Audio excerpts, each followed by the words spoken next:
రాముడు మీకు పద్మశ్రీ ఇచ్చిన పార్టీ రాముడు, రాముడు మా పేటెంటు, హిందుత్వం మా పేటెంటు. మరి నువ్వేం చేసావు? రాముడు ఏదో తప్పు చేశాడు, ఎవరినో చంపేశాడు అని చెప్తావు. అరే ఆ రోజు ఉన్న బైలాసు అంబేద్కర్ గారు వారు రాసిన స్పీచెస్లో ఇది కూడా ఉటంకించడం జరిగింది. ఉన్నది చెప్తా, సెక్షన్ ఉంది, అది ఆ నెంబర్ కూడా ఉంది మా దగ్గర. అంటే ఆ రోజున్న బైలాస్ ప్రకారంగా ఆ రోజున్న ప్రజలకి హితమైన పని రాముడు చేశాడు. దానికి దేవతలు హర్షించి పూలు చల్లారు. ఆయన దేని గురించి తపస్సు చేస్తున్నాడు? స్వర్గాన్ని జయించాలని తపస్సు చేస్తున్నాడు. స్వర్గాన్ని జయించడం అంటే మరి దేవతలు ఎటు పోవాలి?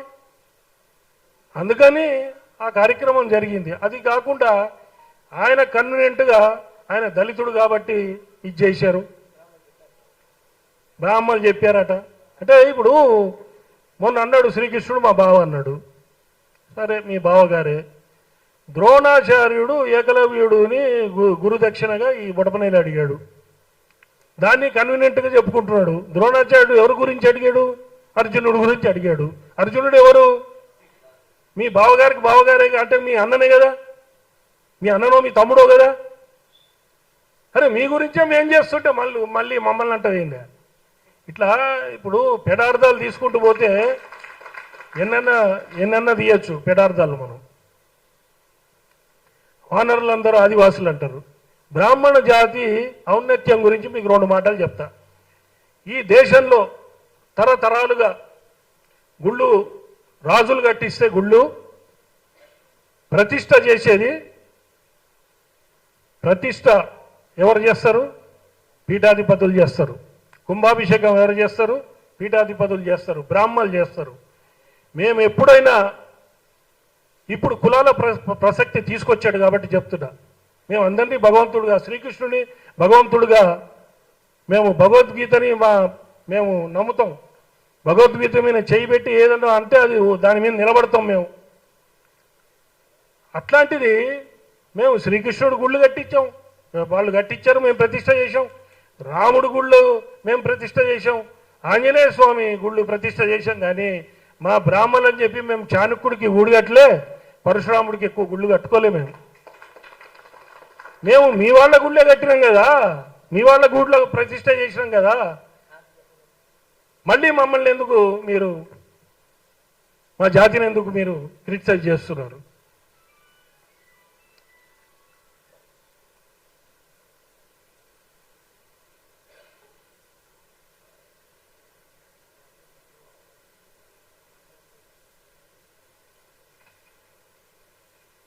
అదేవిధంగా అంబేద్కర్ గారు రాజ్యాంగం రాశారు. రాజ్యాంగంలో సభ్యులు 286 మంది సభ్యులు, 22 కమిటీలు. దాంట్లో డ్రాఫ్టింగ్ కమిటీ చైర్మన్గా అంబేద్కర్ గారు ఉన్నారు, హక్కుల కమిటీ పటేల్ గారు ఉన్నారు, బాబు రాజేంద్ర ప్రసాద్ గారు ఒక కమిటీకి ఉన్నారు. అట్లా అందరూ రాశారు.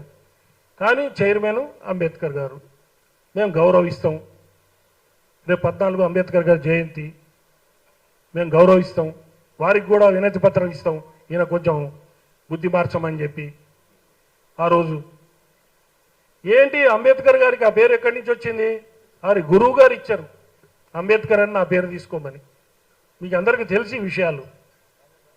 ఆయన రాసిన అంబేద్కర్ స్పీచెస్ అండ్ రైటింగ్స్లో వాల్యూమ్ 1 పేజ్ 61లో రాముడు ఎందుకు అక్కడ ఆ కార్యక్రమం చేశాడు అనేది క్లియర్గా వారే రాశారు.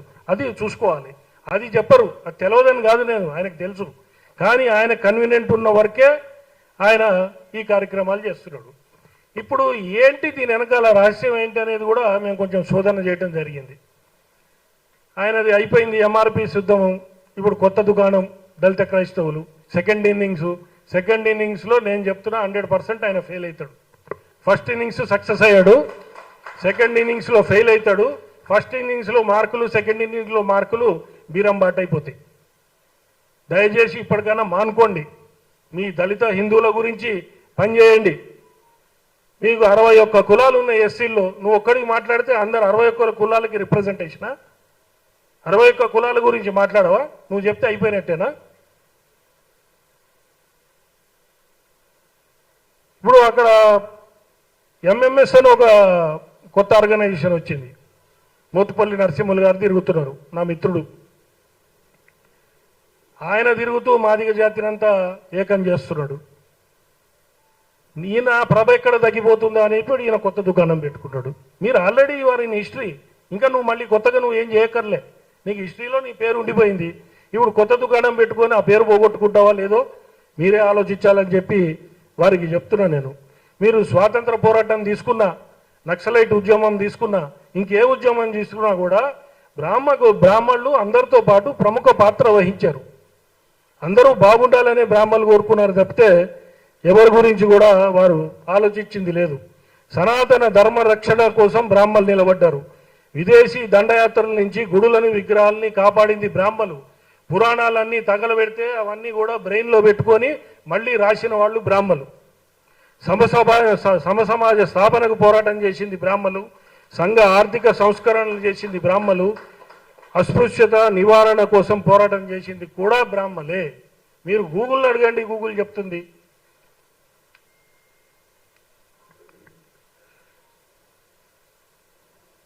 బ్రాహ్మణ పరిస్థితి ఏంటి? బ్రాహ్మణ ఆధిపత్యం అని కృతయుగము, త్రేతాయుగము, నువ్వు లేవు నేను లేను, ఎవరు చూడొచ్చేది అప్పుడు అవన్నీ. ఇప్పుడు ఉన్నాం కదా మనం. ఉన్నప్పుడు ఇప్పుడు మా పరిస్థితి చూడండి. రాజ్యాంగం ప్రకారం మేము ఎక్కడ కూడా మేము రాజ్యాంగాన్ని అతిక్రమించి లీగల్ ఫ్రేమ్వర్క్ నుంచి దాటిపోవట్లేదు మేము. ఇప్పుడు ఏంటి మా పరిస్థితి? 90% బ్రాహ్మణులు నిరుపేదలు, అర్చకులు దుర్భరమైన జీవితం అనుభవిస్తున్నారు. ఏదో నలుగురు అర్చకులు ఎక్కడో తిరుపతిలో ఇంకెక్కడో ఉన్నోళ్ళు బాగున్నారేమో కానీ తెలంగాణలో ప్రతి గ్రామంలో ఒక గుడి ఉంటుంది. ఆ గుడికి అర్చకుడు ఉంటాడు. ఆయన బతకటం కూడా కష్టం ఉంది. మా వాళ్ళందరూ కూడా ఇక్కడ బతుకు తెరువు లేక పొట్ట చేత్తో పెట్టుకొని విదేశాలకు వెళ్ళిపోయారు. మా పరిస్థితి అది. మేము ఏదో కొద్దిమంది ఉండి మా సంఘాలని కాపాడటం కోసమని Brahmin organisations for social service అని పెట్టాం. మా నిరుపేద బ్రాహ్మణుల్ని కాపాడుకుంటాం. నిరుపేదల్ని కాపాడటానికి, అర్చకుల్ని కాపాడటానికి, వైద్యంలో విద్యల్లో కాపాడటానికి అది పెట్టుకున్నాం. కానీ మీకు కౌంటర్ ఇవ్వడానికి, ఈ ప్రెస్ మీట్లు పెట్టడానికి మేము ఈ ఆర్గనైజేషన్ పెట్టుకోలేదు. దయచేసి వారికి హితవు పలుకుతున్న మందకృష్ణ గారికి, మా దాంట్లో నిత్య అనుష్ఠాన పరులు చాగంటి కోటేశ్వరరావు గారు ఓ మాట అన్నాడు, అరుణాచలం వంటి గిరి ప్రదక్షిణ చేయండి అని. అందరూ కులాలకు అతీతంగా, మతాలకు అతీతంగా పోయి ప్రదక్షిణ చేసి వచ్చారు. బ్రాహ్మణులే బొమ్మని చెప్పలేమేము. అందరిలో కూడా భక్తి భావం రావాలి, అందరూ హిందువులందరూ యూనిట్ కావాలనే ఒక ఉద్దేశం తప్పితే ఇప్పుడు ఆ హిందువుల మధ్యలో చిచ్చు పెట్టే కార్యక్రమం మీరు చేయకండి. ఈ అనుష్ఠాన పరులు, శక్తివంతులు, పీఠాధిపతులు నోట్లలో మీ పేరు నానటం కూడా మీకు మంచిది కాదు. మీరు ఇవన్నీ మార్చుకోండి. ఈ మాటలు వెనక్కి తీసుకోండి. మేము మీతో కన్ఫ్రంటేషన్ చేయడానికి మాకు టైం లేదు. దయచేసి మమ్మల్ని వదిలిపెట్టండి, మా జాతిని వదిలిపెట్టండి. ఇప్పుడున్న పరిస్థితిని దళిత మేధావులు ఆలోచించి, బీసీ మేధావులు ఆలోచించి వారికి చెప్పండి బ్రాహ్మణుల పరిస్థితి ఎక్కడ ఉందనేది. మాకు రిజర్వేషన్ కావాలని కొట్లాడే పరిస్థితిలో మేముంటే మీరు బ్రాహ్మణ జాతి ఆధిపత్యం అని 50 లక్షల ఏళ్ల కింద ముచ్చట్లు ఎవరికి కావాలి? ఇప్పుడు ఇవన్నీ మానుకొని దయచేసి ఈ వ్యాఖ్యలు వెనక్కి తీసుకొని మీరు మందకృష్ణ గారు మీరు చేసుకునే ఉద్యమం మీరు చేసుకోండి, మేమేం రాము. కానీ ప్రతిసారి ఓన్లీ బ్రాహ్మణులు అంటే మాత్రం హిందువులు అనుకునే పార్టీలు, తర్వాత రెడ్లు, కమ్మలు, కాపులు, వైశ్యులు, వేలమలు అందరినట్టును వాళ్ళందరినీ కూడా తీసుకొని మేము ఈ కార్యక్రమం నిరసన దీక్ష రాజ్యాంగబద్ధంగానే చేస్తామని చెప్పి ఈ పత్రికా ముఖంగా మీ అందరికీ తెలియజేస్తూ అందరికీ నమస్కారం. జై హింద్.